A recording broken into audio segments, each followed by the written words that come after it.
It is true that throughout the world, literally millions of homes have some form of water feature in their garden. Whether it be a bubbling stone, a small goldfish pond, or a state-of-the-art koi pool, it seems that the sight and sound of water is very important to us.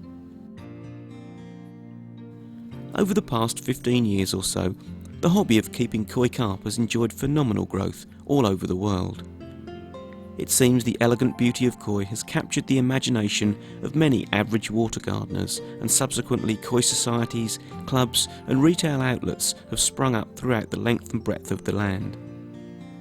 However, to successfully keep koi and to provide them with a stable environment, they do require fairly specific conditions in which to thrive. Over the course of this program, we will discuss these requirements and hopefully provide you with all the information you need to build a system that will adequately serve a number of these magnificent fish.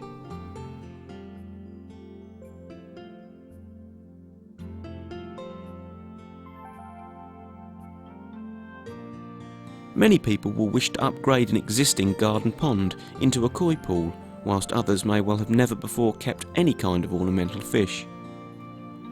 Koi keeping can be, for many, almost an obsession, and the very best, even in Europe, have cost literally thousands of pounds to purchase. All hobbyists begin by initially refusing to pay over a certain price for a fish, but, as is the way in all pastimes, the more one learns and appreciates, the better one desires for themselves. One of the most rewarding aspects of koi is their potential growth rate. A small koi of around 20 centimetres can double in size in a relatively short space of time given the correct environment, and from there has the potential to reach up to nearly 1 metre. It must be stated in the early part of this programme, however, that a system that will effectively house koi cannot be built over a weekend, nor will it cost just a few pounds. A proper system will require regular maintenance and upkeep. It cannot simply be left to fend for itself. The results of such a system, however, as every existing koi keeper will tell you, are more than worth all the effort when you walk towards your pond and are greeted by some of the most beautiful creatures in the whole of the aquatic world.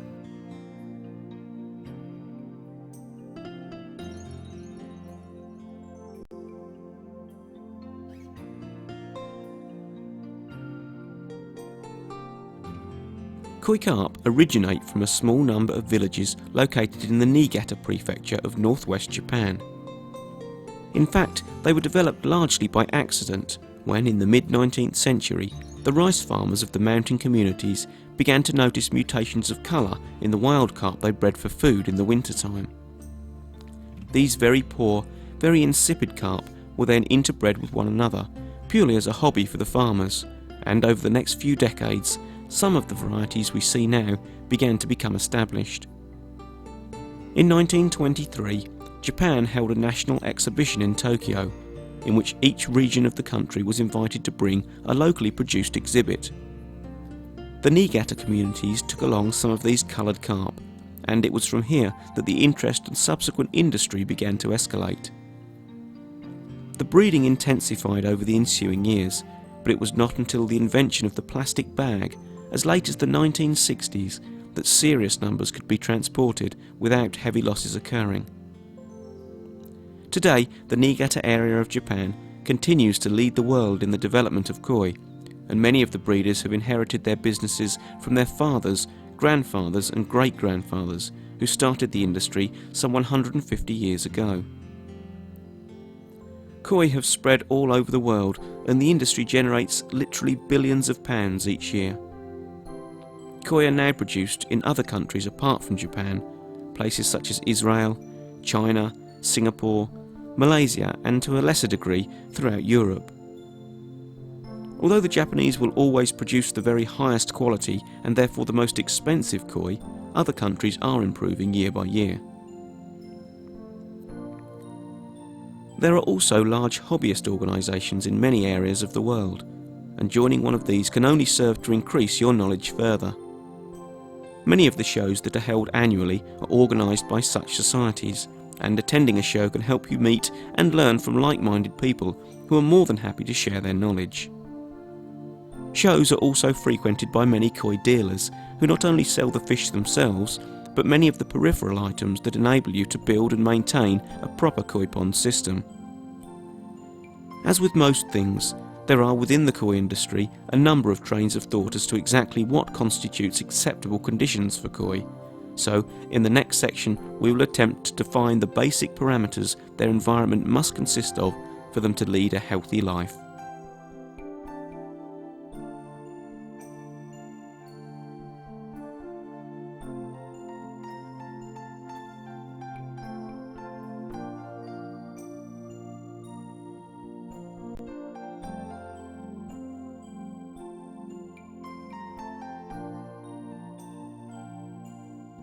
Koi have the potential to grow to a very large size indeed.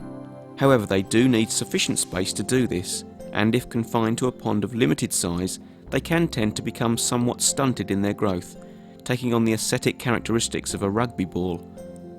The question, how long is a piece of string, can in some ways be applied to the required size of a koi pond. In reality, a volume of around 2,000 gallons would be regarded as an absolute minimum. Anything smaller than this would not give the koi room to exercise and therefore grow and develop. Whilst there is much discussed with regard to the minimum size, everybody will agree that to a certain extent a koi pond can never be too big. This is certainly true provided that the filtration system installed is capable of serving the main pool area. It would be easy to excavate a larger than intended pond, only to find that in a few months that the original filtration system is struggling to cope with the increased volume of water. The surface area of the pond is very important.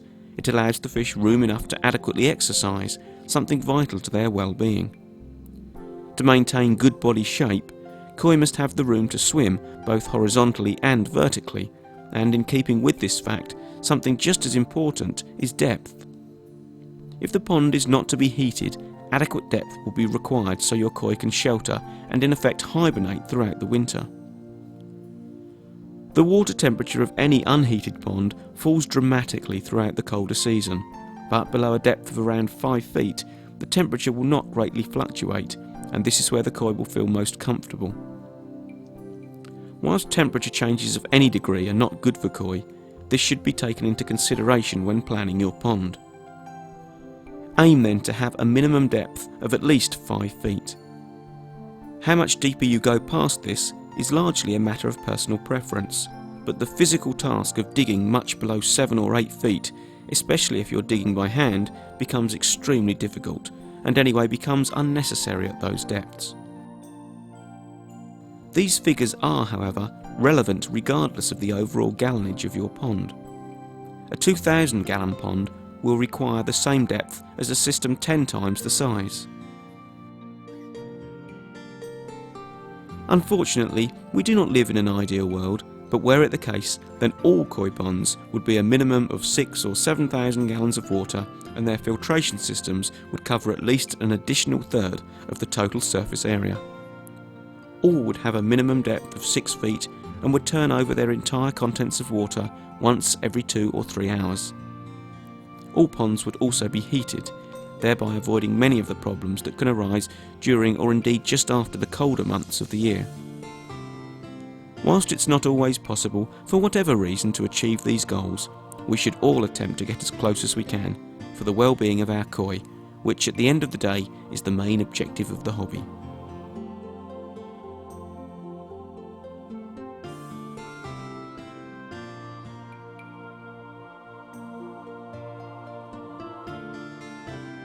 A pond of koi feeding actively at the surface is undoubtedly a fascinating spectacle to watch, but even a relatively small number of fish will consume a large amount of food if it is continually offered. In the course of nature, the poisonous waste that is eventually excreted will remain in the water if it is not quickly removed. Koi excrete a chemical called ammonia, which will poison the entire population, causing initial health problems and eventual death. This is why the filtration system of a koi pond is so very important. Whilst the filters can be disguised or hidden from view, they are the single most important factor governing the efficiency of a pond. An inefficient system will never provide an effective environment, whilst one which works effectively will run for years and years, requiring very little maintenance. Whilst there are many high-quality, ready-made systems on the market, it is without doubt important to understand the principles behind filtration and just why it is required. The water will be drawn into the system principally by the bottom drains, which, as their name suggests, are located at the very lowest point of the pond. The pump, which runs 24 hours a day, 365 days a year, draws by gravity the water through the system. Within the filters, this ammonia will then be converted to a byproduct, nitrite, which is still poisonous to fish. In turn, this will become nitrate, which in small quantities will also allow fish to live normally. Modern filtration systems are normally broken down into 2 or 3 sections. The first of these is known as mechanical filtration, and sometimes consists initially of a round cylinder known as a vortex.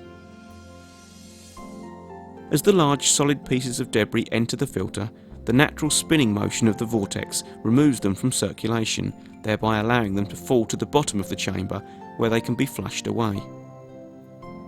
An efficient vortex should be able to deal with the mechanical filtration in itself, but if not, you may need to place a few nylon brushes in the second chamber.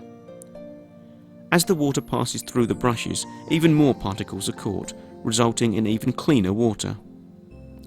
Brushes, however, can be labour intensive and will require maintenance.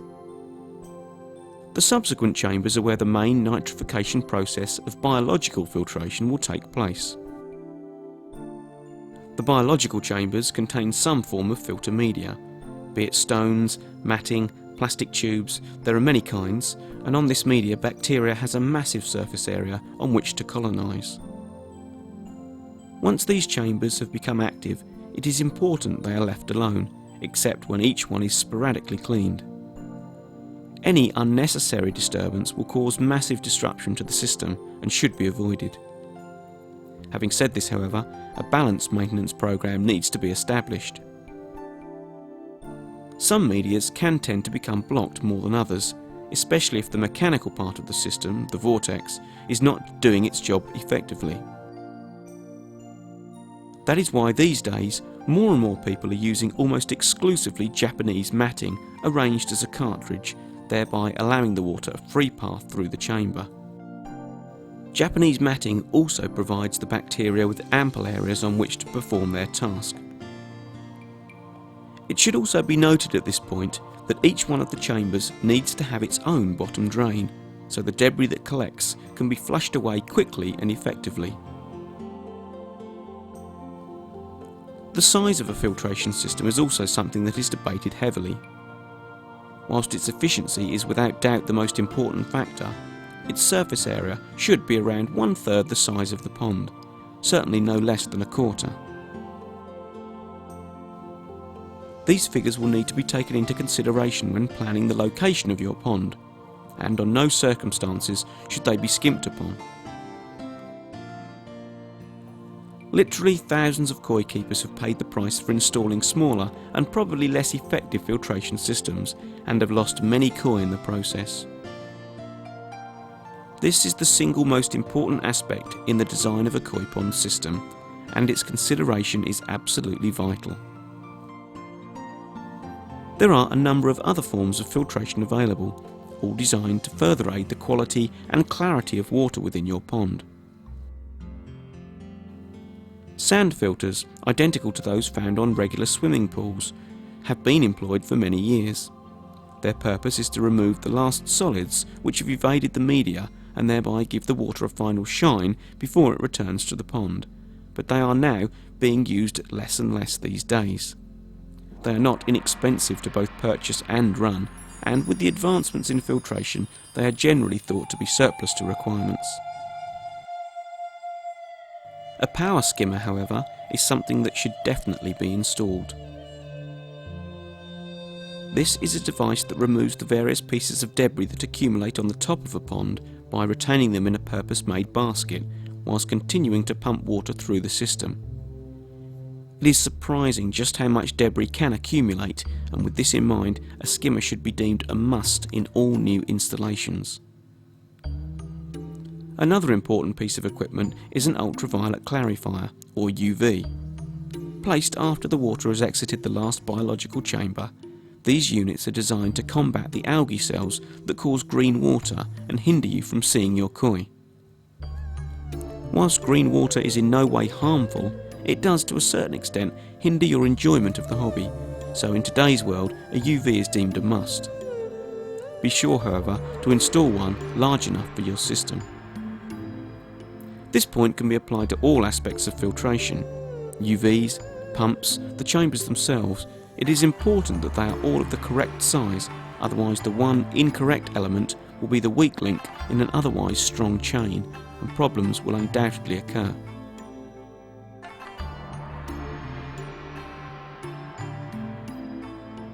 The last piece of filtration equipment we will mention here is probably the most important. Let's face it, all ponds would be lost without one, and that is the pump. There are a number of different kinds of pump on the market, and it's up to you to decide which one will be best for you. Once again, as with the majority of koi keeping equipment, do make sure that the pump or pumps you purchase are of the correct size and are capable of turning over the entire pond gallonage once every 2 hours. This is another consideration when initially deciding on the size of your pond.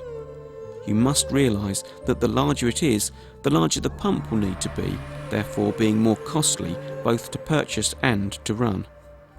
Some hobbyists use small central heating circulators, and whilst these are capable of operating relatively small systems, you must remember that the makers offer no guarantee when used in a koi pond. Other options include submersible pumps, which need to be placed in the final filtration chamber, swimming pool pumps, which are capable of turning over large volumes of water, and nowadays dedicated koi pond pumps, which are designed specifically for this purpose. The pump you choose is, at the end of the day, your decision, but be sure to investigate further before you make your final choice, and it may well be sensible to refrain from buying your pump until you know the exact gallonage your system will be. Although the filtration system that will serve your pond is the most expensive part of the entire project, it's definitely the most important, and skimping on it will undoubtedly result in problems for you and, more importantly, for your koi once it is operational. Build a koi pond once, but build it correctly. That will ultimately be your easiest and cheapest option.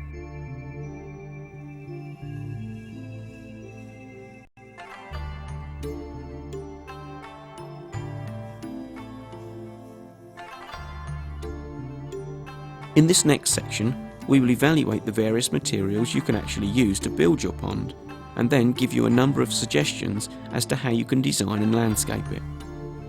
In reality, you have 3 options with which to build your pond, and there are pros and cons with each. The first is a pre-cast pond. These are rarely used in koi ponds due to the fact that you are fairly restricted in the sizes, shapes and depths that they offer. They tend to be used more in general ornamental garden ponds. If you do, however, decide that these are for you, then you must ensure that the unit you purchase meets the specifications we have already discussed. The very large plus points in regard of a precast pond is its ease of installation and its strength and durability. The second option is probably the most commonly used by newcomers to the hobby, the pond liner. The combination of its versatility and ease of installation is very appealing and should therefore be considered as a serious option. Do remember that a liner is, however, just that, and that despite the strength of today's materials, there is always the chance a tear or split may well occur, but in reality this should be considered a serious option. The only drawback with the third option available to you is price. A fiberglass coated blockwork design is the ultimate way of building a 21st century koi pool and should seriously be considered. Again, the shape of the design can be almost anything you wish it to be, and its strength is second to none. There are no annoying folds in the fiberglass under which debris can collect, as there possibly could be with a liner. This form of construction is, however, the most expensive of the three, and although the block work could be done yourself, we would recommend that the fiberglassing be carried out by someone experienced in this work. It can be a messy business and does need to be done properly. Each of the materials has its pros and cons, and it's up to you to decide which one is right for you, bearing in mind its importance in the overall project. Also at this stage, I'm sure you have a picture in your mind of how you want your finished pond to look, complete with landscaping and planted areas. This is the one area where we cannot advise you. All we can do is offer you some examples, purely because what one person finds attractive, another perhaps doesn't. All of the ponds you are about to see are different in their design, yet all have one common goal: to effectively provide a place in which koi can grow and develop successfully. As long as the fundamental construction and filtration methods we have discussed are adhered to, virtually any design will yield effective results, and it is down to personal tastes as to what appeals to you.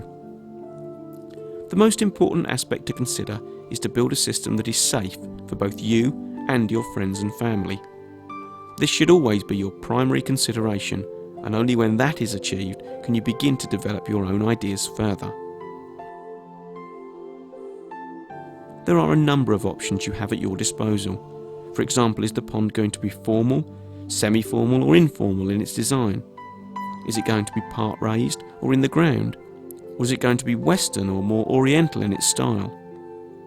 There are other options open to you, namely bridges, pergolas, how the filters will be disguised, the addition of plants, bonsai, etc, etc, etc. The list goes on, and although you have your own ideas, it is advisable to see as many different designs as possible by maybe joining a koi society or by watching or reading some of the many DVDs and books which are on the market today. The design of a koi pond is a very personal thing, as are the fish it will house, and in many situations the only limit is your own imagination. However, as I have said before and will continue to say again and again, the system is always the first priority. Everyone will landscape his or her pond differently. It would be a boring world if everyone's ideas were the same, but as is the very nature of this hobby, we all take inspiration from other people. To conclude this section then, here are a number of ponds to give you inspiration as to what ideas you may wish to incorporate into your own design.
Keeping koi means different things to different people.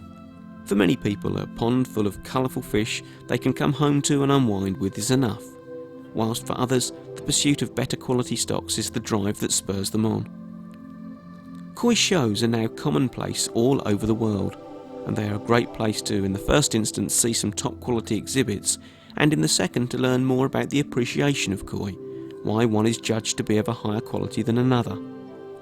A show is also a good day out, where people come together and discuss many aspects of the hobby.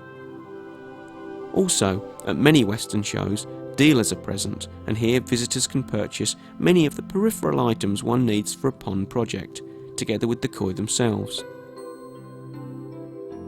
For this reason alone, koi shows have increased in popularity over the years, and the national show of the British Koi Keeper Society, held annually, attracts thousands of visitors alone. The society is made up of sections located all over the country, and the majority of these also hold a show locally, together with the national event. It is, however, important not to lose sight of the fact that a show is primarily about the koi themselves. The entries are classified into a number of groups, depending on size and variety, and are then judged accordingly. Obviously, a large koi of over 70 centimetres cannot be judged on the same level as one measuring only a tenth of that. There are many facets to the judging criteria, far too many to go into here, but in very simplified terms, the judges are primarily looking for good body shape, skin quality and pattern, and a koi that displays all of these will stand a greater chance of being successful. There are a number of different awards given at a show. Best in size, variety, etc., but only one Grand Champion award, and this is given to the fish the judges feel is the best in the whole show. In most shows, this fish will be of outstanding quality and worth a great deal of money, and were shows not in existence, then most of us would not get to see fish like this in the flesh, and this is another area in which they have a positive place to play in the industry. Over the last few years, there has been a lot of discussion as to which style of show is the best, Western or Japanese. In the majority of Western shows, each individual has a vat to himself, and this is to prevent the possible spread of disease to any other koi. This of course achieves its aim, but creates difficulty for the judges during the competition. It is very difficult for them to evaluate the attributes of a particular fish and then to try and compare them to those of a fish in a vat 50 metres away. In a Japanese style show, however, all koi of the same size and variety are placed together in a single vat, so they can be examined side by side. In this way they are far easier to compare, and it is far more interesting for the public, as each vat is in effect a small competition in itself. The debate will, I'm sure, rage on for a long time yet. Ultimately, however, our guidance comes from the Japanese, and they will always lead the way. They have the largest koi show in the world, the All Japan, held annually in Tokyo. This dwarfs anything found in the West and contains truly mouth-watering specimens, up to almost a metre in length. Each year, up to 4,000 koi or so are entered, and it takes over 80 judges almost an entire day to complete the process. A visit to the All Japan show is for any koi fanatic the trip of a lifetime, the chance to see some of the finest koi ever produced all together under the same roof. There will be some people who keep koi for many, many years, yet will never once enter their fish into a show. This is a perfectly acceptable train of thought, and as I said at the beginning of this section, this is not what the hobby is about to them. For others, however, shows are the highlight of their year and will continue to play an important part in the overall industry.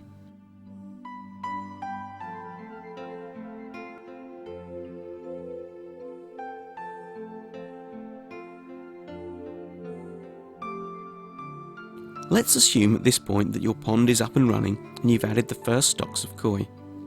Your filtration system will now slowly begin to operate as the fish begin to produce ammonia, and the nitrification process we discussed earlier will begin. However, as the filters are still new, the process will not work totally effectively for some time, and it is therefore vital that you monitor the water quality in your pond. At this stage, this action is vital, as excess ammonia will quickly poison your fish. The test kits that are available are easy to use and simply require the addition of the required chemicals to a measured amount of pond water. Large water changes should be made in the early stages if any ammonia readings are detected. There are, however, various products on the market which add live bacteria to the filters in order to speed up the maturing filters, and these should be considered. Once the pond is up and running and the filters have begun to mature, you should continue to test the water for ammonia, nitrite, pH and also dissolved oxygen, another important test to consider. These checks should be made on a regular basis, so if any problems are found, they can be dealt with quickly and effectively. There are a few other various pieces of maintenance that you will have to do, for example the pulling of the filter chamber bottom drains. This should be done regularly, almost daily during the summer months, so any debris in the system can be removed as quickly as possible. If you have installed a surface skimmer with its own basket, this will also have to be emptied regularly. The temperature of your pond water is vital to the well-being of your koi, and you may well want to consider heating your system. This will allow you to feed them all year round if you so desire, and will permit exact control of the parameters within your pond. Koi that are in an unheated pond do not enjoy the colder temperatures, and you can clearly see them sat motionless in the colder parts of the pond, in fact involuntarily hibernating through the winter. These are far from ideal conditions for koi to be kept in, and whilst in very cold water many of the diseases and bacteria that are harmful to koi do not survive, transversely nor does much of the friendly bacteria that has grown in the filters. Subsequently, during springtime, when the water naturally begins to warm, the parasites begin to multiply rapidly and problems may occur.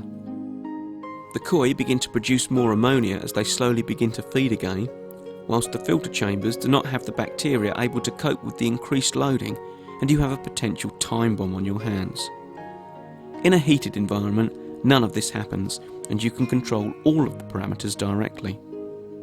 Medication can still be added if required, and perhaps most importantly, you can continue to enjoy your hobby in the winter months. Although heating a koi pond is not cheap, neither as your collection grows will be your koi, and you may find that in the long run, heating will need to be considered. After your drains have been pulled, you will need to top up the pond from your main supply. Whilst the water that we drink and wash in is of a very high standard for human consumption, it contains chemicals and additives that are not in any way beneficial for koi. This problem has been addressed, however, by the introduction of water purification systems. These are, in simple terms, large cylinders that remove the harmful substances placed in tap water in order that they receive only the purest water into their environment. Feeding your koi is probably the most enjoyable part of the hobby.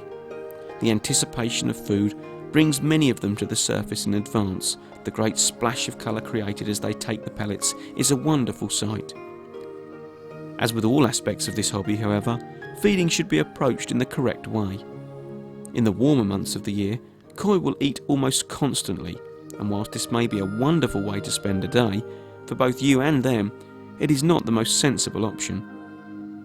However much food you do offer, it should all be cleared within a 10-minute period, and if not, be sure to remove the surplus with a net to avoid decaying food in your system. Koi can be encouraged to feed directly from the hand, and this is one of the most rewarding aspects of the hobby. Aside from the commercially available pellets, your koi may also enjoy a treat of brown bread, lettuce leaves or prawns, and these may be offered sporadically. However, the food available today contains many of the nutrients koi need to stay healthy, together with additional ingredients which encourage the enhancement of colour. The quality of the food available today is very high, but feeding should be suspended when the temperature of the water falls below 50 degrees Fahrenheit. At these temperatures, your koi will probably not wish to eat a lot anyway, so the majority of food offered will generally be wasted. Wheat germ food is available from all good koi dealers and is designed for use during the autumn and spring periods. It contains a high degree of cereal and is ideal for when the temperature of the water is beginning to move up or down. Building a koi pond is one thing, but maintaining and upkeeping it is another, and both go hand in hand to a certain extent. The best system ever constructed will quickly become problematic if not looked after. However, it only takes a few minutes a day to keep a system running effectively, and if you do this, you should be rewarded with a largely trouble-free pond that will allow you to enjoy the hobby to the full. In truth, it is the water contained within the pond that needs to be of a high quality. The koi will largely look after themselves, and if this way of thinking is applied, many of the problems which could potentially occur should be averted.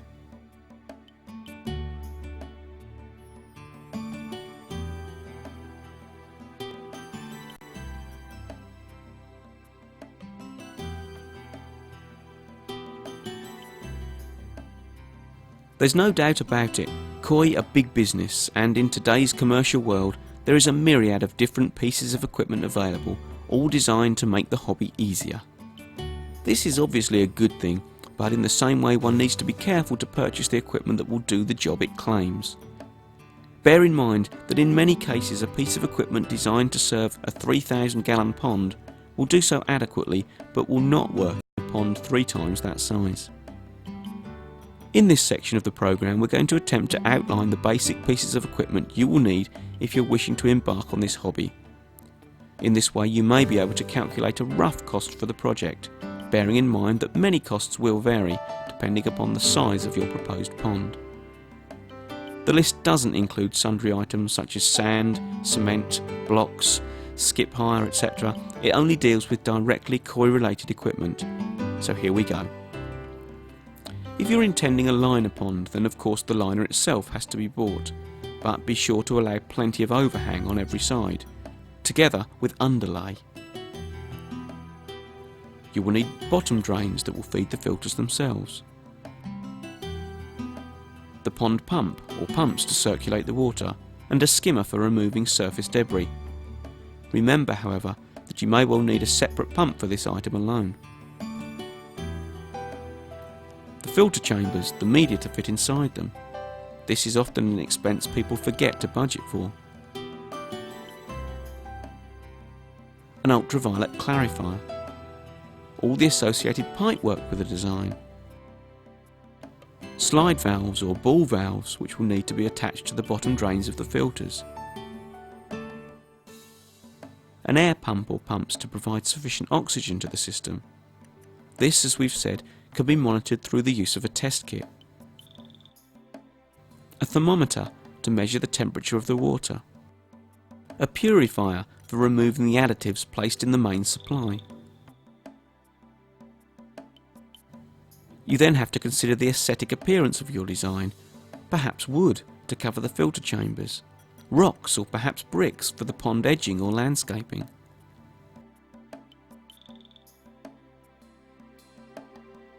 If a heating system is intended to be present, this will need to be considered, together with the cost of a professional installer.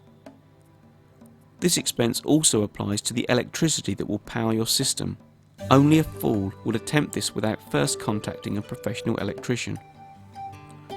Water and electricity do not mix at all, and wherever power is required outside, the only sensible option is to employ a qualified individual.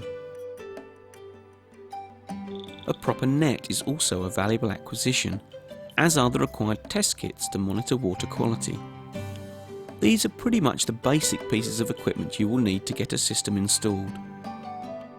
There will be a number of brands to choose from in most of the items we have mentioned, and with some sensible shopping, these items shouldn't cost a fortune, especially when you take into account the years of enjoyment your koi will give you.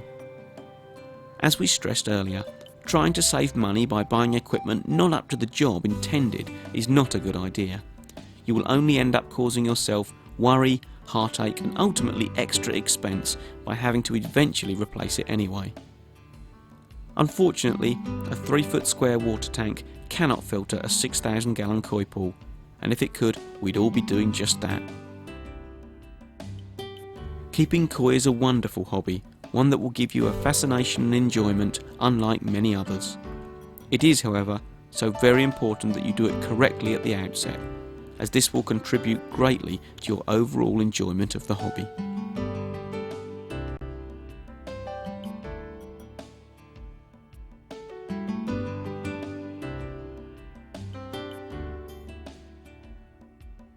For all koi keepers, purchasing new stocks is probably the most exciting and enjoyable part of the hobby, the chance to add better quality koi to their pond. This can, however, be something of a minefield, especially for the beginner, and in this section we will discuss a few points that you may wish to bear in mind. Firstly, when to buy. If you consider the temperatures that the bulk of the Western countries have to contend with, it is sensible not to buy koi just before the winter period if your pond is unheated. All new purchases should be allowed at least a couple of months to settle in and adjust to their new environment. The majority of hobbyists begin to buy new stocks in late springtime or early summer, when the temperature of the pond has begun to stabilise after the cold period. This then allows them the maximum time to settle into their new environment. The next question is where to buy from. There are today a number of retail outlets that are dedicated to supplying quality koi, and this would be a good place to start. Many hobbyists tend to find one dealer with whom they are satisfied and will buy almost exclusively from. In this way they can be sure of the conditions the koi are kept in and can buy with confidence. When you walk into a dealer's, it's a good idea to take a look at the condition of the ponds the stocks are kept in. Water that is visibly dirty and full of debris is not a good sign, and the state of the koi contained within should also be noted. If they appear in any way unhappy in their environment, or if any sign of disease is present, then you may have to walk away. Koi should be strong and active, whatever size they are, and without any physical defects. If all seems generally okay, observe the koi you are interested in more closely. Check that all the fins are prominent and that all are moving well. Gill movements too should be both steady. Once you are happy that the koi you are interested in is visibly healthy, you will want to have a closer look at it, and the dealer will be pleased to bowl it for your inspection. Bear in mind that generally speaking a larger koi will tend to be hardier than a smaller one, and this may have some bearing on your choice, especially for the beginner. Now, I'm not suggesting that you go and purchase a 75cm koi, but maybe one of around 25cm rather than 12 or 15. Once the koi is in the bowl, you can make a final evaluation as to its health, as well as being able to view its quality at close quarters. It's at this point that the appreciation of koi comes into play, and you will have to decide whether or not the koi is worth the asking price. In my opinion, many dealers get very bad press from many areas of the industry with regard to the price of fish, but what people fail to understand is the many costs that have already been incurred. Firstly, getting the koi into the country and then onto their premises. Travel costs, VAT, the list goes on, and this is even before the initial buying price has been considered. A large koi does not necessarily mean a quality koi, yet transversely, a 30cm koi could be twice the price of a 75cm example. This will more than likely be due to the fact that the smaller koi is of a higher grade. At the end of the day, you have to buy a koi you like for a price you are prepared to pay. When you first start selecting stocks, you will have your initial price limit in mind, but as your knowledge and interest grows, be prepared to see that figure rise. As with all things in life, you pretty much tend to get what you pay for, and koi are no exceptions. Whilst evaluating the merits of koi is a complex subject in itself, and one we don't have the time to cover in depth here, you have to bear in mind that body shape, skin quality and pattern are the three most important points that a judge would look for.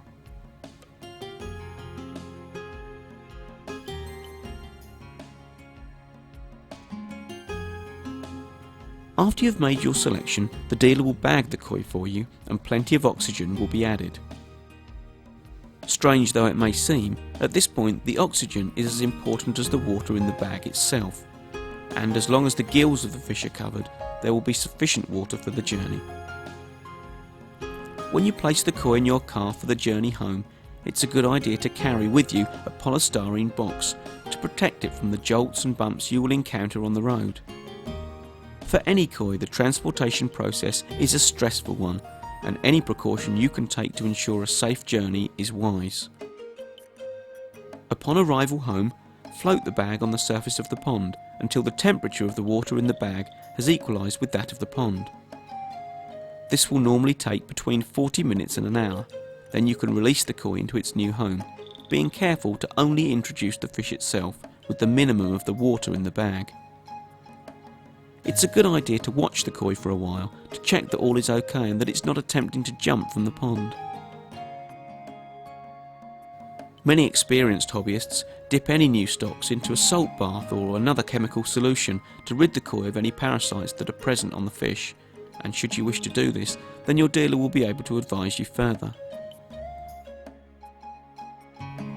Over the next few days, the koi will begin to become accustomed to its new surroundings and will hopefully settle in. Purchasing new stocks is one of the most important aspects of the hobby. In short, you must be satisfied with the fish.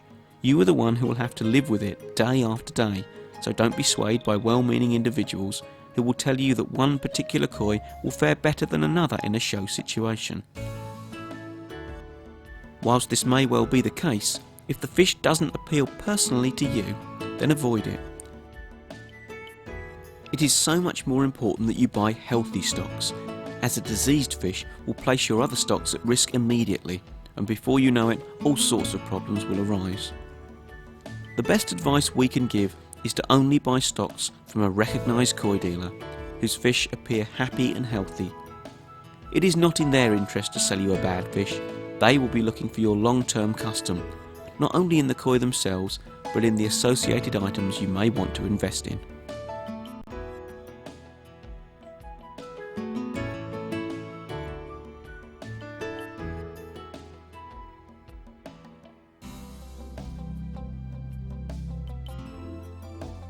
This DVD was produced in an attempt to help you to avoid some of the pitfalls that can cause problems in the early days of the hobby. Building a koi pond is not a 10-minute exercise. It needs to be undertaken with a degree of professionalism and knowledge, and throughout the course of this program, we have tried to provide you with a shortcut to much of that information. Koi keeping is a wonderful hobby that can at times be incredibly frustrating, but the sight of koi rising to the surface to take food, contented in their environment, makes it all worthwhile. There are many other sources of information available, covering all aspects of the hobby. Clubs, societies, magazines, DVDs, all designed to promote the health and well-being of koi and their owners. Koi is a Japanese development that has infiltrated the four corners of the world and is continuing to grow year by year. All of the koi producing countries are producing higher grade stocks, and this can only be of benefit to hobbyists across the globe. Thanks for watching this program. We sincerely hope it's been of use to you.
Water fascineert ons. Over de hele wereld zijn er miljoenen huisgezinnen die in hun tuin een waterpartij hebben, een vijver.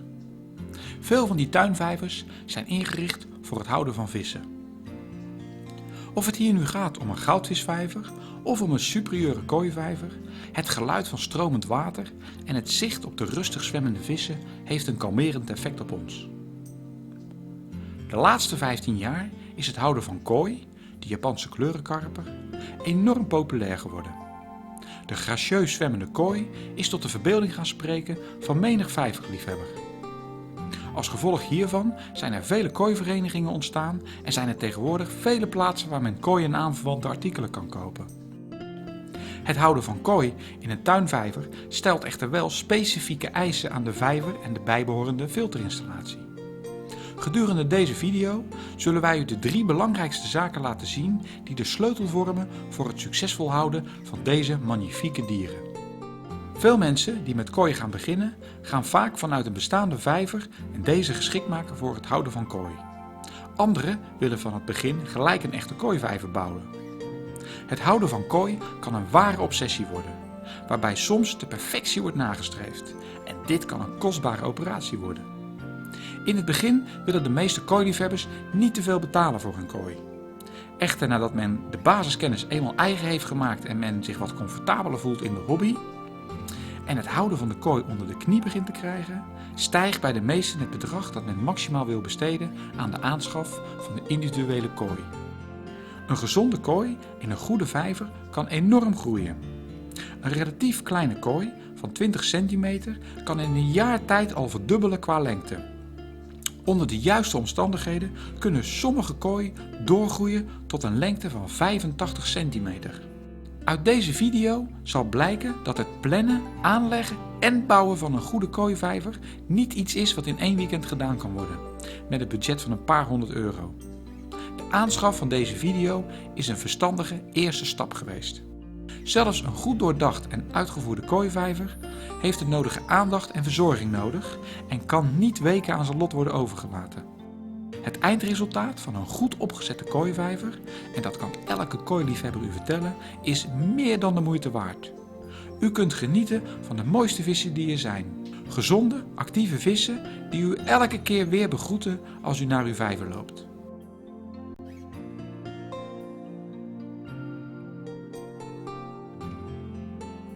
De hedendaagse kooi vinden hun oorsprong in een kleine streek in het noordwesten van Japan, het bergachtige Niigata-gebied. Halverwege de 19e eeuw zijn ze per toeval ontdekt.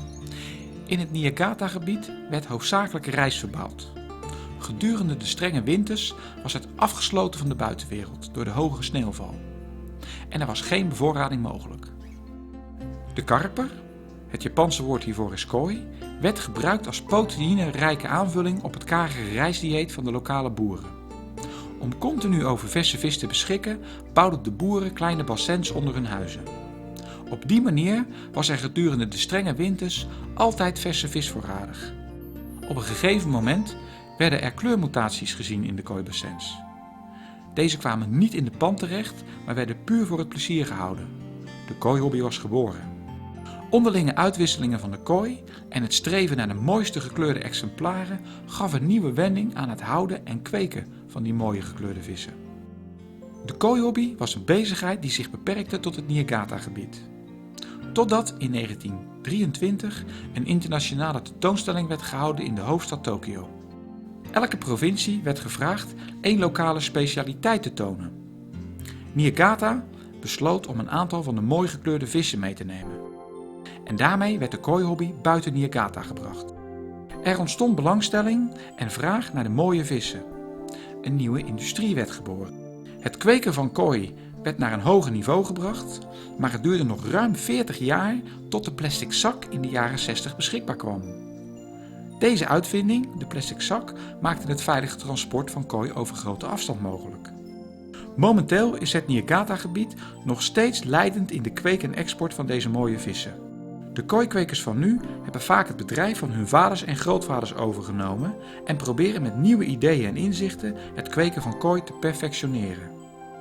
De kooi-industrie heeft zich verspreid over heel de wereld en er gaan er heden ten dagen miljarden euro's in om.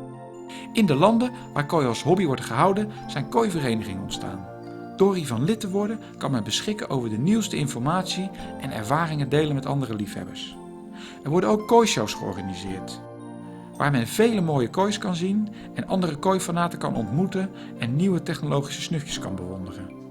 Als er een aantal zaken goed in ogenschouw worden genomen, is het niet moeilijk om de kooihobby op een plezierige manier te beoefenen. Wij zullen hierna proberen een aantal basiselementen en de belangrijkste zaken aan u uit te leggen en te laten zien hoe de zaken in een kooivijver geïntegreerd kunnen worden.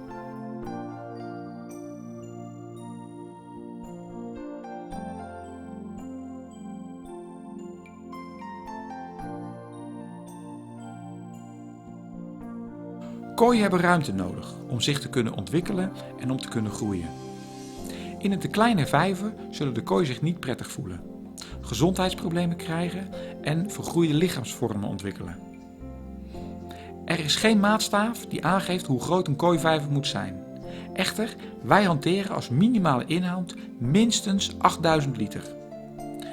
In kleinere vijvers zal het kooihouden al gauw tot problemen leiden. Er zijn vele discussies over de minimale maat van een kooivijver. Een kooivijver is echter nooit groot genoeg. Het filter kan ook nooit te groot zijn, wel te klein. Het filter moet in balans zijn met de vijverinhoud. Dat is het watervolume en het aantal koois dat erin komt en de hoeveelheid voer die u erin gaat gooien. Zelden komen we kooihobbyisten tegen die hun vijver te groot vinden. Vaak komen we ze tegen die hun vijvers te klein vinden. En nadat de vijver klaar is, een paar maanden later liggen de plannen alweer klaar voor het bouwen van een nieuwe, grotere vijver. Om de kooi een goede basis voor ontwikkeling te geven, moeten ze voldoende zwembeweging hebben. Horizontaal, maar zeker ook verticaal. Als de vijver niet verwarmd gaat worden, moeten we ook een behoorlijke diepte bieden. Hiermee geven we de kooi de mogelijkheid om in koudere winters te overleven. Een minimale diepte voor een kooivijver is 1,50 meter. De temperatuur zal op deze diepte niet te veel schommelen en juist die temperatuurschommelingen, dat zijn dingen waar koois slecht tegen kunnen. Of u veel dieper wil gaan dan 1,50 meter is een persoonlijke keuze. Het met de hand graven van een kooivijver van 2,10 meter of zelfs 2,50 meter diep is fysiek een hele zware taak en is voor de kooi zeker niet nodig. Hoe kleiner de vijver is, hoe belangrijker het is om de minimale diepte van 1,50 meter aan te houden. De oppervlakte van de vijver in verhouding met het volume bepaalt in grote mate de temperatuurschommelingen die zullen optreden in het water. U zult altijd rekening moeten houden met de beschikbare ruimte. En vele kooiliefhebbers kunnen zich geen vijver veroorloven van 40.000 liter water en 2 meter diep met het daarbij behorende filtersysteem.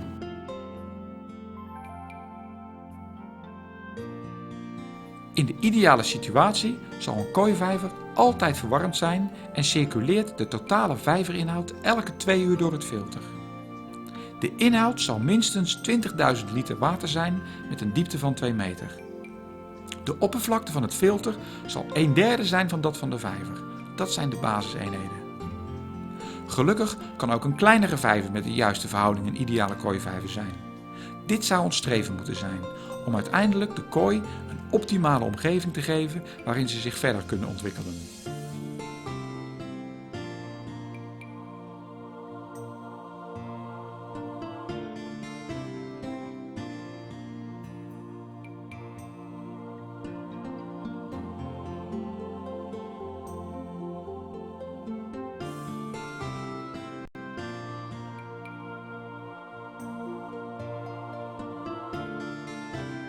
Het voeren van kooi in een vijver is altijd een spectaculair gezicht. Maar zelfs de kleine hoeveelheid vissen kunnen ook grote hoeveelheid voer consumeren als wij ze blijven voeren. Als de uitwerpselen van die vissen niet tijdig uit het water worden verwijderd, dan zullen deze overgaan in giftige verbindingen. Kooiuitwerpselen worden door een chemisch proces omgezet naar het giftige ammoniak en naar het minder giftige ammonium. Dit is onder meer afhankelijk van de pH, de zuurgraad. Deze stoffen, ammoniak en ammonium, zijn giftig voor vissen en kunnen in een te hoge concentratie een hele vijverpopulatie uitroeien. Om dit te voorkomen is een goed functionerend filter op de kooivijver noodzakelijk. Het is het meest belangrijke onderdeel van een goed systeem. Een dergelijke filter wordt meestal uit het zicht gebouwd in de buurt van de vijver. Een goed werkend filter zal jaren achter elkaar blijven functioneren. Een te klein of inefficiënt filter zou steeds weer tot terugkerende problemen leiden. Daarnaast zal een groot, goed opgezet filter veel minder onderhoud vereisen dan een klein filter. Er zijn vele prima kant-en-klare filtersystemen op de markt. Het is echter belangrijk te weten hoe zij hun werk doen. U moet het principe achter de filtratie begrijpen. De filter staat veelal via een bottom drain in open verbinding met de vijver. Zoals de naam al doet vermoeden, zit een bottom drain op het diepste punt van een vijver en creëert een open verbinding met het filter. De pomp pompt het water uit het filter terug naar de vijver en via hevelwerking zal het filter weer gevuld worden. Het is van essentieel belang dat de pomp dag en nacht blijft draaien. In de filter zorgen bacteriën voor de afbraak van ammoniak naar nitriet en voor de afbraak van nitriet naar nitraat. Een lage concentratie nitraat in het water is voor de vissen niet schadelijk. De meeste moderne filtersystemen bestaan uit meerkamersystemen. Het eerste gedeelte verzorgt een mechanische filtering en het tweede gedeelte een biologische. Het eerste deel is vaak een bezinkkamer, een zogenaamde vortex. Dit is een ronde, cilindervormige bak waarin de wat grotere afvalstukken en de vervuiling via centrifugaalkracht kunnen bezinken en vervolgens kunnen we dit via een afvoerkraan dagelijks afvoeren. Hiermee verkleinen we de belasting op het biologische gedeelte, het tweede deel van de filter. Soms zie je dat het mechanische gedeelte ook een kamer heeft met filterborstels. Dit is een goed werkend concept, echter de borstelkamers heeft veel meer onderhoud nodig dan een ronde vortex waar alleen bezinking in werkt. De rest van de filterkamers werken biologisch. In deze kamers nestelen zich bacteriën die op en in het filtermedia gaan zitten en na enige tijd hun werking gaan doen. Ze zuiveren het water door het biologische proces. Het is van groot belang dat deze filterkamers na een rijpingsperiode met rust worden gelaten. Goed werkende biologische filters vragen slechts sporadisch onderhoud. Het mechanische deel van de filter moet echter wel goed bijgehouden worden. We dienen dus een heus onderhoudsprogramma op te stellen.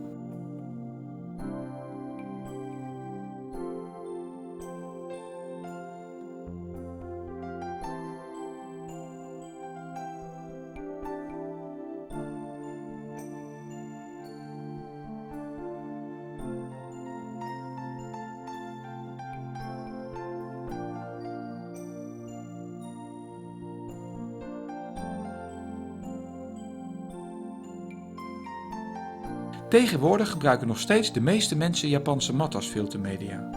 Deze matten bieden een prima plaats voor de noodzakelijke nitrificerende bacteriën. Nitrificerende bacteriën zijn bacteriën die leven in een zuurstofrijke omgeving. Wij dienen ervoor te zorgen dat iedere kamer een eigen bodemuitlaat heeft, zodat het opgehoopte vuil direct weggespoeld kan worden. Ook de maat van het filtersysteem is iets waar vaak over wordt gedebatteerd. Terwijl de effectiviteit van het filter voorop staat, is het zeker van belang dat het filter een inhoud heeft van 1/3 van de vijverinhoud, maar zeker niet kleiner dan 1/4. Dit lijkt misschien overdreven, maar een groot filter is de beste garantie tot het succesvol kooihouden. Deze oppervlaktes en de benodigde ruimte hiervoor moet u altijd goed in de planning houden bij het ontwerpen en graven van een kooivijver. Over de jaren heen zijn er heel veel kooihobbyisten geweest die niet voldeden aan deze eenvoudige basisregels. Zij hebben dan ook de dure prijs daarvoor betaald in de vorm van het onnodige verlies van hun mooie kooi.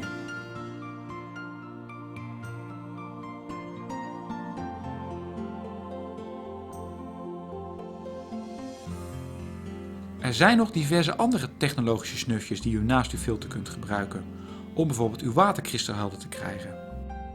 Zo zijn er bijvoorbeeld zandfilters die van oorsprong gebruikt worden in zwembaden. Deze filteren de hele kleine zweefval uit het water en geven daarmee het water een extra glans, een veel hogere helderheid. Ze vragen echter wel om zeer regelmatig onderhoud en vereisen een sterke pomp die duur in gebruik is.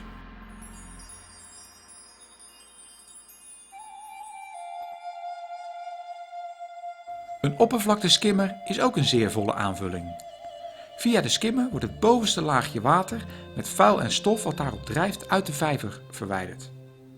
Het grove vuil komt in het opvangbakje terecht en het is verbazingwekkend hoeveel vuil er op de oppervlakte blijft drijven. Met een skimmer verwijdert die u heel eenvoudig. Een skimmer is daarom eigenlijk ook wel een vereiste in het bouwen van elke nieuwe kooivijver. Een ander belangrijk apparaat is de UV-lamp. Deze lamp doodt het groene zweefalg in de vijver die de kooi aan ons gezicht kan onttrekken. Groen water is geen probleem voor de kooi op zich, maar vanuit esthetisch oogpunt meestal niet gewenst. De UV-lamp wordt meestal vlak na het filter geplaatst, vlak voor het retourpunt in de vijver. Zorg ervoor dat u de UV-lamp kiest die zeker groot genoeg is voor uw vijver. Dat geldt overigens voor alle producten, dus ook voor het filtersysteem en de benodigde pompen.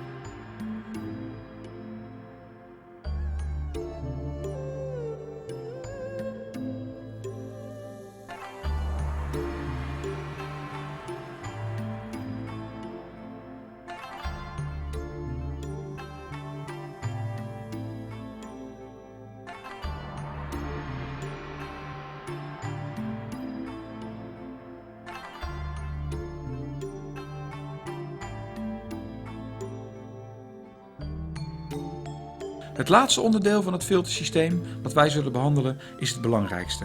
En laten we wel zijn, zonder een pomp functioneert het geheel niet. Er zijn verschillende soorten pompen verkrijgbaar die alle specifieke voor- en nadelen hebben. Overleg met een goede kooidealer en hij kan u helpen met uw keuze. Zoals gezegd is het belangrijk dat de pompen de juiste capaciteit hebben. De juiste maat van de pomp is in staat om de gehele vijverinhoud elke 2 uur door uw filter te pompen. Sommige kooihobbyisten gebruiken kleine cv-pompen. Deze zijn goedkoop en kunnen veel water verpompen. Vergeet u echter niet dat door het dergelijk gebruik van de pompen u de garantie verliest. En dat er onderdelen aan deze pompen zitten die roest afgeven aan uw vijverwater. En dat willen we eigenlijk niet. Anderen weer prefereren zogenaamde onderwaterpompen, terwijl ook zwembadpompen veel gebruikt worden.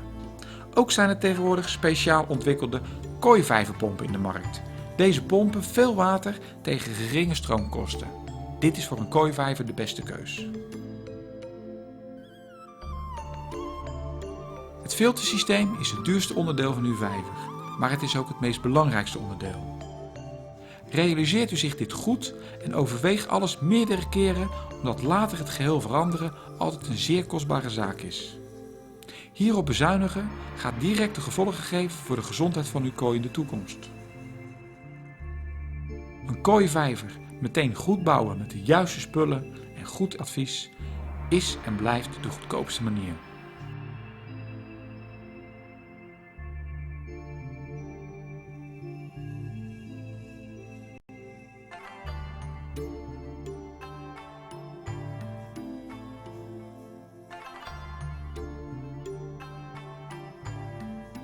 Nu zullen wij enige materialen behandelen uit welke u kunt kiezen voor de bouw van een vijver. Tevens zullen wij u laten zien hoe u het geheel kunt aankleden. In werkelijkheid heeft u de keuze uit 3 verschillende materialen, elk met eigen voor- en nadelen. De eerste keuze is de kant-en-klare vijver. Deze zijn in de fabriek al reeds in een definitieve vorm gegoten. Het grote voordeel van deze vijvers is de eenvoud van het ingraven in de tuin en het feit dat ze erg sterk zijn. Het nadeel is dat ze vaak te klein en te ondiep zijn. Echter, het aansluiten van slangen en pompen is heel eenvoudig, maar voor een kooivijver niet echt wat je wil.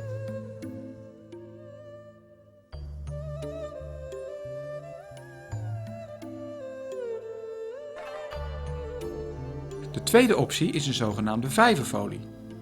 Voor deze optie zullen de meeste beginnende hobbyisten kiezen. Hiermee kunnen diverse ontwerpen gemaakt worden. Het aanleggen en afmonteren van het doorvoeren is goed zelf te doen. Ondanks de flexibiliteit van dit materiaal bestaat er altijd nog de kans dat het op termijn gaat scheuren. Het blijft echter een goede keus voor de bouw van een kooivijver.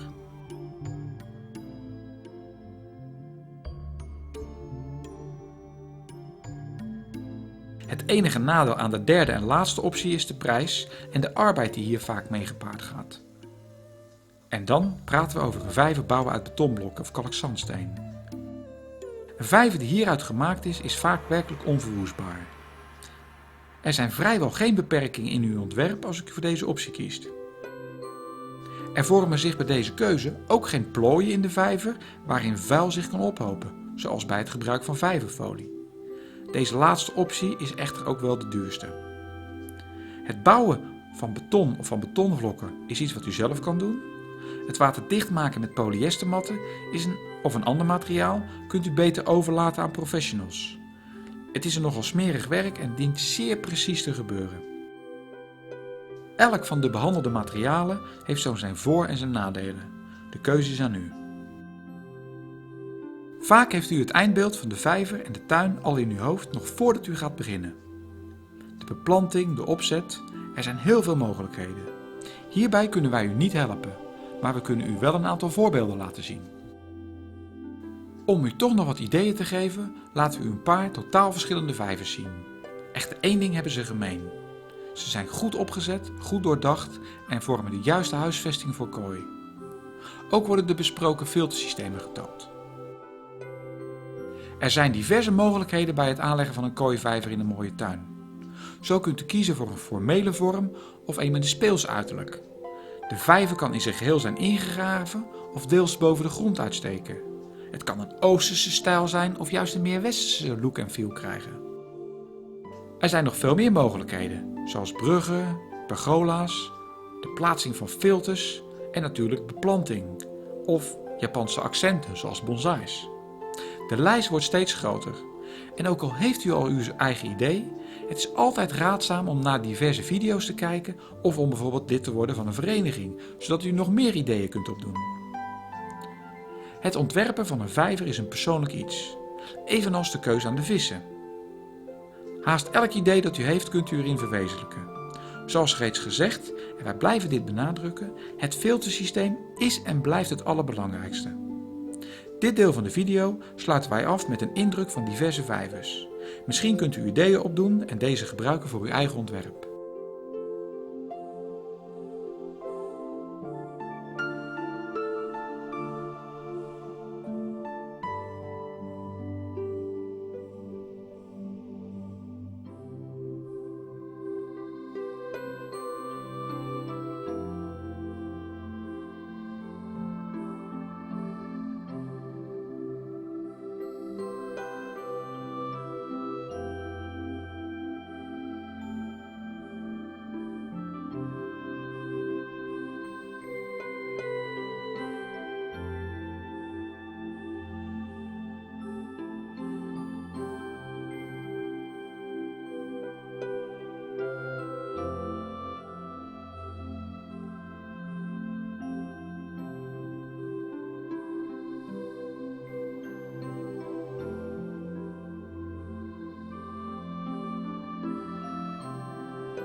Het houden van kooi heeft voor iedereen een andere betekenis.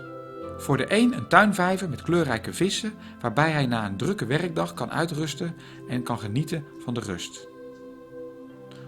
Voor de ander gaat het om het opbouwen van een verzameling van superieure kwaliteitsdieren. Kooishows worden tegenwoordig over de gehele wereld gehouden. Dat geeft de mogelijkheid om koois van topkwaliteit te bewonderen en het verschil in de variëteiten en kwaliteiten te zien. Tevens kunt u zien en hopelijk leren waarom de ene vis van een hogere kwaliteit is dan de andere. Een show is tevens een leuk dagje uit waar u andere hobbyisten leert kennen, mensen die net als u opgaan in de passie van de kooihobby. Om deze redenen zijn de kooishows de laatste jaren immens populair geworden en trekken die jaarlijks duizenden bezoekers. De ingebrachte showdieren worden daar ondergebracht in diverse klasses, kleur en op maat. En vervolgens worden ze gejureerd op basis van een aantal schoonheidsaspecten. Het mag duidelijk zijn dat een kooi van 70 centimeter anders zal worden beoordeeld dan een visje van slechts 10 centimeter. Er zijn vele criteria voor de beoordeling, te veel om hier te behandelen. Maar simpel gesteld wordt er gejureerd naar vorm, huidkwaliteit en kleur. En er worden diverse prijzen op shows uitgereikt. Zoals prijzen voor de beste in de maat, de groep, de variëteit of bijvoorbeeld de Grand Champion, de overalwinnaar. Deze wordt slechts gegeven aan het dier dat aan alle kwaliteitskenmerken voldoet. De prijswinnende dieren zijn vaak zeer kostbaar en velen van ons zouden simpelweg het geld niet hebben om zo'n dier aan te schaffen. Deze shows zijn dan ook een mooie gelegenheid om deze prachtige dieren eens van dichtbij te kunnen aanschouwen. De laatste jaren is er een discussie gaande over welke showvorm het beste is, de Engelse stijl of de Japanse stijl. Op de meeste Europese shows heeft iedere inzender zijn eigen bassin voor zijn eigen vissen.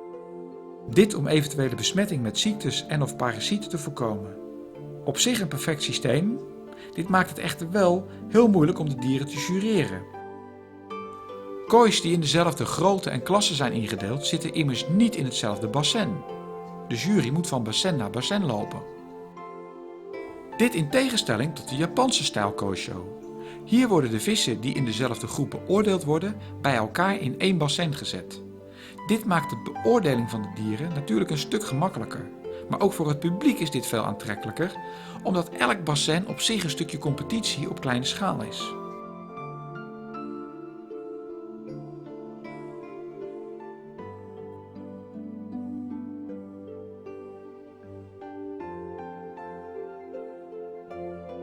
De All Japan Show, die jaarlijks in Tokio wordt gehouden, is in kwaliteit en kwantiteit de meest overtreffende stap van alles. En laat alles wat er in Europa en Amerika gebeurt ver achter zich. Hier zijn koois te zien van meer dan 1 meter lang. In deze show worden elk jaar ruim 4000 kooi ingebracht die wel door 80 juryleden dienen te worden beoordeeld. Een bezoek aan de All Japan Koi Show is haast voor elke kooiliefhebber een adembenemend spektakel. Dit is de mogelijkheid bij uitstek om de diverse topdieren onder één dak te kunnen bewonderen.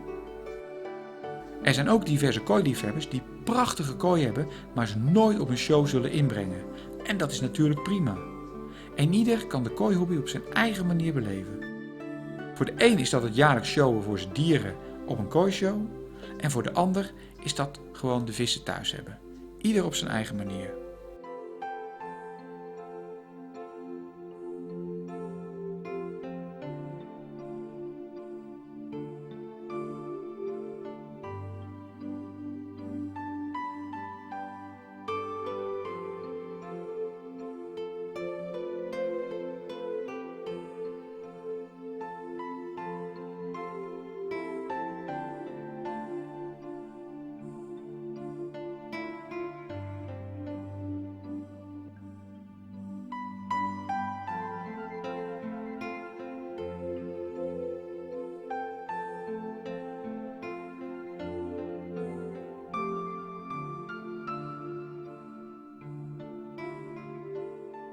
Laten we aannemen dat op dit punt uw vijver klaar is en u de eerste dieren reeds heeft aangeschaft.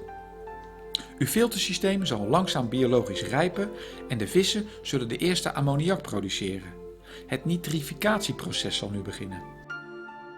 Het filtersysteem zal zeker nog niet goed draaien omdat het nog geheel nieuw is. Om deze reden dient u ook met grote regelmaat de waterkwaliteit te controleren. Er zijn diverse testsets voor waterkwaliteit in de handel en er zijn diverse producten die bacteriepreparaten bevatten die u aan het vijverwater kan toevoegen. Hiermee versnelt u de opbouw van het biologische gedeelte van uw filter. U dient nu continu de waarde van ammoniak, nitriet en pH te meten en het zuurstofgehalte in de gaten te houden. Als er problemen zijn, zullen we sneller en adequater kunnen reageren indien we er in een vroeg stadium bij zijn. Dan zijn er nog een paar zaken die u regelmatig dient te doen, zoals het wegspoelen van het vuil uit de eerste filterkamers. Dit dient u bijna dagelijks te doen, zeker gedurende de zomer. Als u een oppervlakteskimmer heeft geïnstalleerd, dient deze ook dagelijks te worden ontdaan van het opgevangen vuil. De temperatuur van de vijver is van groot belang voor de vissen. Vele kooihobbyisten overwegen hun vijver te verwarmen. Een zeer zinvolle investering om de kooivijver gedurende de winter niet beneden de 8 graden te laten komen. Op deze manier zullen de dieren het gehele jaar door kunnen blijven voeden. En dat komt uw kooi ten goede. In onverwarmde vijvers kunt u duidelijk zien dat de koois in onze koude winter het niet echt naar hun zin hebben. Ze blijven bewegingloos op de bodem liggen. In deze situatie zijn de kooi een gewillige prooi voor ziekteverwekkers en parasieten. Ook het biologische filter zal beter draaien als het water niet te veel afkoelt. Zonder verwarming dwingt u de dieren tegen hun zin in een soort winterslaap te ondergaan. De biomassa in de filter zal door gebrek aan voedingsstoffen grotendeels afsterven. De nadelige gevolgen zien we vaak in het voorjaar als het water van de vijver langzaam opwarmt. De kooi gaan dan weer eten, wat weer resulteert in ammoniak. De filterkamers hebben dan niet de juiste hoeveelheid bacteriën om dit te kunnen verwerken, parasieten grijpen hun kans op uw verzwakte vissen en de problemen zijn compleet. Indien de vijver verwarmd is, zult u veel minder problemen hebben. En misschien nog belangrijker wel, ook gedurende de wintermaanden kunt u van uw hobby blijven genieten. Alhoewel verwarming niet goedkoop is, zult u begrijpen dat door het uitblijven van vele problemen u uiteindelijk toch beter af bent.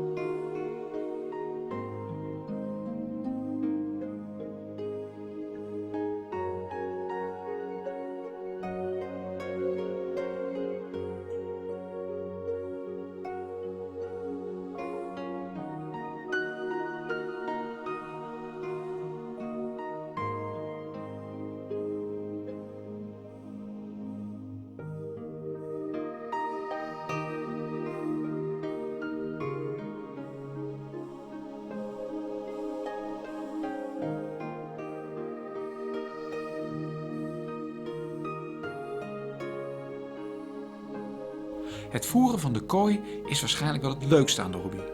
Het voeren dient echter wel op de juiste manier gedaan te worden. In de aangename tijd van het jaar kunnen de kooi bijna de hele dag eten. Alhoewel het voor u en de kooi misschien een prettige manier is om de dag door te brengen, is dat zeker niet verstandig. De hoeveelheid voer die in de vijver wordt gegooid moet minstens binnen 10 minuten opgegeten zijn. Indien het niet het geval is, dient u het drijvende voer weer te verwijderen.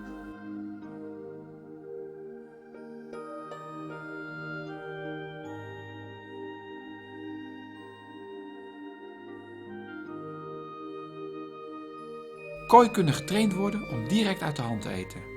Naast de diverse soorten kooivoer kunt u ook voeren met sla, mais, sinaasappel, kiwi, bruin brood of garnalen. Gebruik dit echter wel als een aanvulling op een kwaliteitsvoer. Gebruik altijd een goed basis kooivoer en geef extraatjes.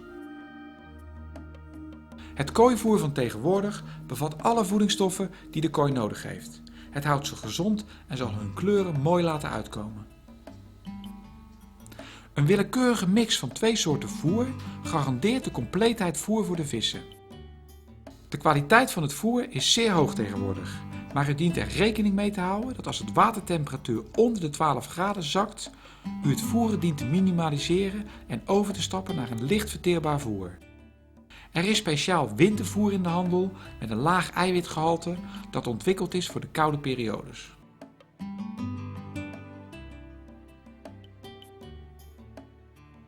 Het bouwen van een kooivijver is één ding, het onderhouden een ander. En deze gaan tot op zekere hoogte hand in hand. Zelfs het beste systeem zal problemen gaan geven indien het niet juist onderhouden wordt. Het vergt slechts enkele minuten per dag om de noodzakelijke onderhoudswerkzaamheden te doen. Dit zal resulteren in een probleemloze vijver en dat is toch wat we allemaal willen.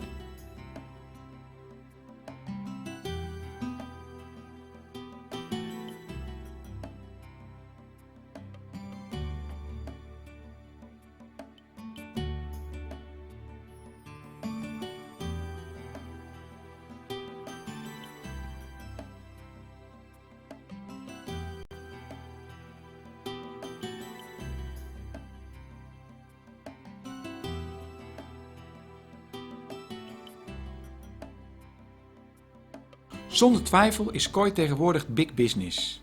En dan zijn er ook nog ongelooflijk veel producten te koop die de hobby aantrekkelijk en gemakkelijk maken. Dat is een goede zaak, echter we dienen ons wel ervan te overtuigen dat het aangeboden daadwerkelijk datgene doet wat we ervan verwachten. Hou dus goed in gedachten dat apparatuur gekocht voor een vijver van 20.000 liter water misschien prima geschikt is, maar zeker niet zal voldoen voor een systeem van 18.000 liter water. Hier zullen wij u de basisbenodigdheden laten zien die u nodig heeft om een vijver succesvol in stand te houden.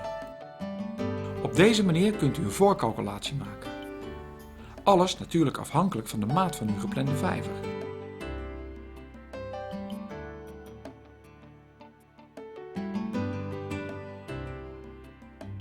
Als u een vijver wilt bouwen van vijverfolie, dan dient u er rekening mee te houden dat u meer dan voldoende hiervan neemt.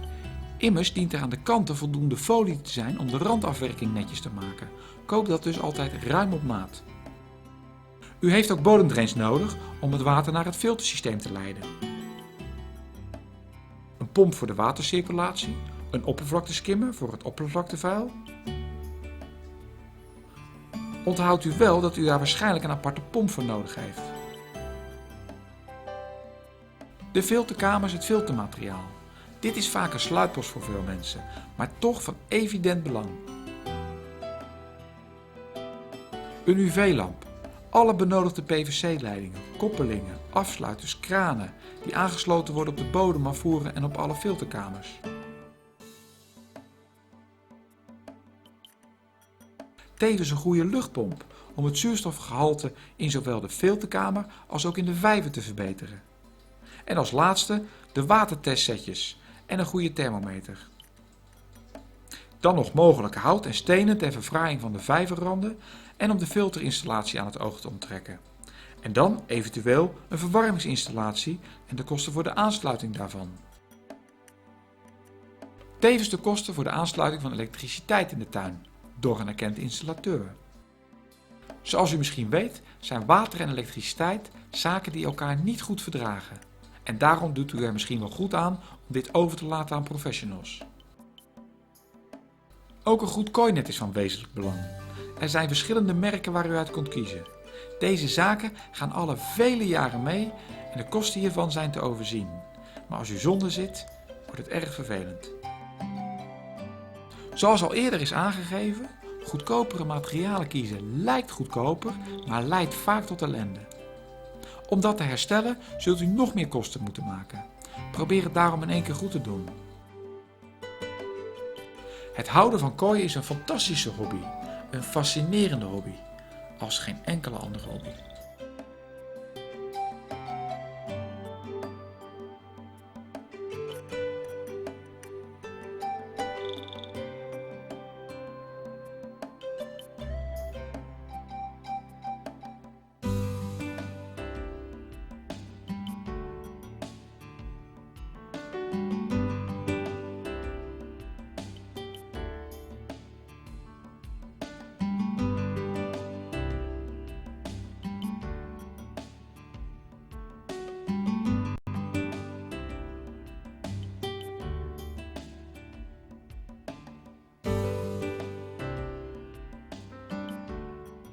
Voor veel kooihobbyisten is het kopen van een nieuwe kooi het meest spannende aan de hobby. Dit kan echter zeker voor de beginnende liefhebber een groot probleem zijn.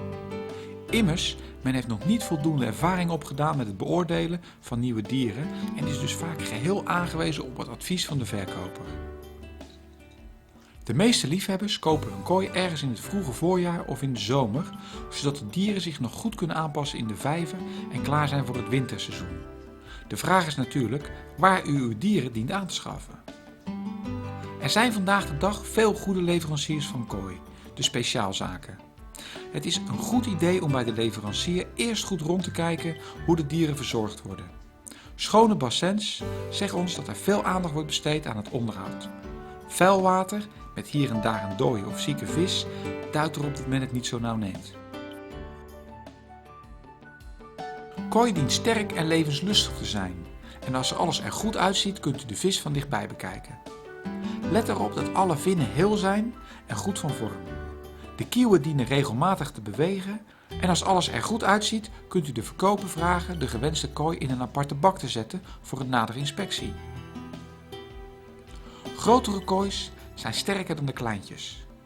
Dat wil niet zeggen dat wij suggereren dat u dieren moet kopen van een lengte van 75 centimeter of zo.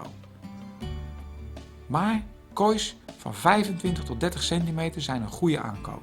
Kleiner moet u eigenlijk niet gaan. Kleinere koois zijn heel kwetsbaar en een goede beoordeling van de toekomstige ontwikkeling is moeilijk bij hele kleine kooi. Na alles overwogen te hebben, moet u uiteindelijk zelf beslissen of de gevraagde prijs voor u acceptabel is. In vakbladen worden kooileveranciers vaak afgeschilderd als zakenlui die in een korte tijd veel geld willen verdienen. Maar wat niet uit het oog moet worden verloren, is dat er vaak veel kosten worden gemaakt om de dieren uit het land van herkomst hier te krijgen. Ook de kosten van de individuele vis zijn vaak verschillend. Het is niet zo dat een kooi van 75 centimeter groot altijd noodzakelijk duurder is dan een vis van 35 centimeter. Het gaat immers om kwaliteitsverschillen op de vis en dat staat los van de lengte. In het begin zult u veelal goedkopere koois aanschaffen. Maar later, als u meer grip heeft op de vijver, het onderhoud van de vijver en de dieren zelf, zien we toch vaak dat de vissen die men koopt steeds duurder worden. Bij de aanschaf zijn een aantal criteria die u goed in het oog moet houden bij een kooi. De lichaamsvorm, de huidkwaliteit en de kleurpatronen. Als u uw keus gemaakt heeft, zou de verkoper de vis voor u verpakken in een plastic zak en vullen met voldoende zuurstof.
Als u een kooi gaat kopen is het misschien verstandig om een flinke doos achter in de auto te zetten. Hierin kunt u de plastic zak neerleggen en dat is een prima manier om de vis naar huis te vervoeren.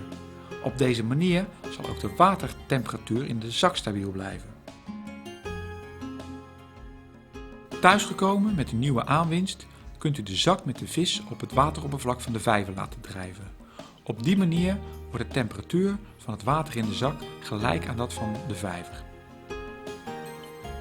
Na 30 minuten kunt u de vis uit de zak halen. Sommige hobbyisten kiezen ervoor om een vis eerst enige tijd apart te zetten. Anderen geven een vis een behandeling tegen parasieten in een dompelbad met een bepaalde medicatie en introduceren dan de vis in de vijver. Deze keuze is aan u. De aankoop van een nieuwe vis is wel een belangrijk moment. Immers, u zult na de aankoop dag in dag uit tegen deze kooi aan moeten kijken. Laat u daarom niet te veel beïnvloeden door omstanders, hun mening of opdringende verkopers. Uiteindelijk bent u degene die bepaalt of u een vis mooi vindt of u een vis niet mooi vindt. Vindt u hem mooi, dan koopt u hem en anders niet. Koop alleen kooi bij gespecialiseerde kooizaken. Deze beschikken over voldoende gezonde dieren en kunnen ook bij problemen u helpen. Zij zijn door hun specialisatie er niet in geïnteresseerd u slechte dieren te verkopen. Immers hopen zij op een relatie voor jaren met u. Niet alleen voor de aanschaf van kooi, maar ook voor overige zaken. Dus vaak doet een goede kooidealer nog een stapje extra voor u.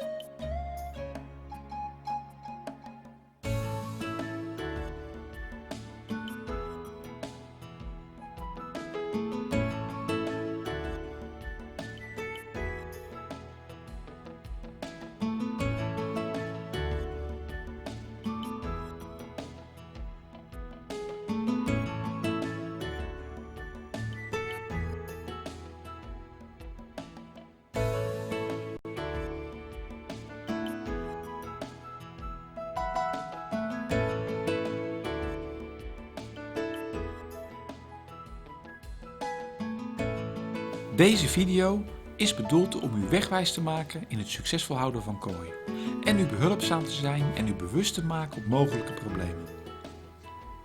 Het bouwen van een kooivijver is iets wat je niet in 10 minuten doet en dient in zekere mate te worden ondernomen met de benodigde kennis. Wij hebben dan ook geprobeerd u de meest nodige informatie omtrent dit alles te verschaffen en het kooihouden is een hobby dat op sommige momenten de nodige frustraties geeft. Maar het aanzicht van gezonde koois die aan de oppervlakte het voer tot zich nemen, maakt het alles weer de moeite waard. Er zijn vele andere manieren om aan informatie te komen, zoals via verenigingen en er zijn ook kooi-gerelateerde bladen, video's en dvd's. Alles speciaal in het leven geroepen om ervoor te zorgen dat u uw dieren gezond kunt houden, en dat voor vele jaren. De Japanse kooi heeft de 4 windhoeken van de aarde veroverd en de hobby groeit nog steeds, jaar na jaar. Alle landen waar kooi gekweekt wordt, leveren dieren van goede kwaliteit in verschillende klassen. Wij danken u voor uw aandacht en hopen u spoedig weer te zien.